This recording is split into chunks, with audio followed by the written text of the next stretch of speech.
Donc, vous avez fermé l'image dans Photoshop et vous êtes de retour dans Illustrator.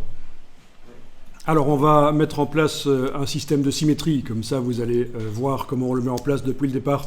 Puisque la fois passée, on avait fait un test, mais sur une image qui avait déjà le système mis en place. Là, on va tout mettre en place.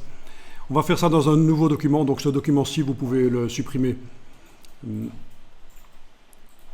Même pas besoin de le sauvegarder. Et voilà, et vous allez créer un A4 vertical. A4 vertical, voilà.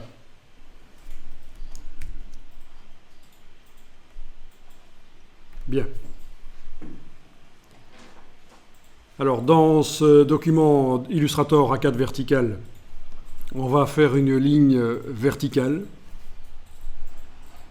Donc, vous pouvez prendre la plume, cliquer à peu près au centre, au-dessus de la page, à peu près au centre entre les deux.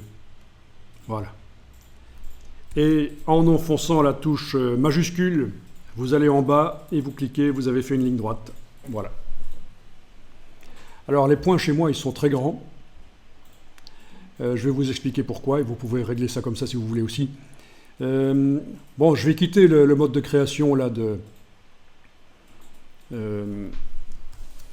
du tracé en passant à la flèche noire. Voilà. Alors pourquoi les points vectoriels là sont très grands? C'est parce que j'ai été modifié ça pour que l'affichage soit grand. Vous pouvez y aller aussi si vous voulez, c'est dans les préférences. Préférences, sélection et affichage des points d'ancrage.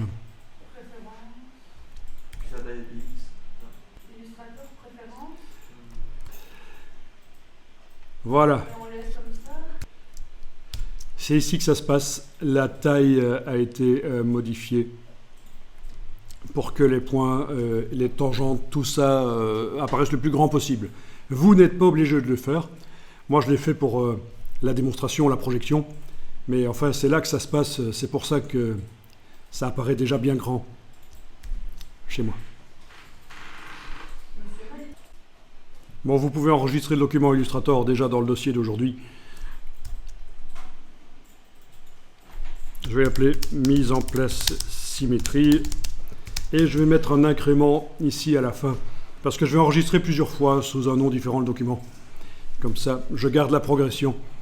Mise en place symétrie -01. Dans la boîte des options Illustrator qui s'ouvre, vous cliquez sur OK.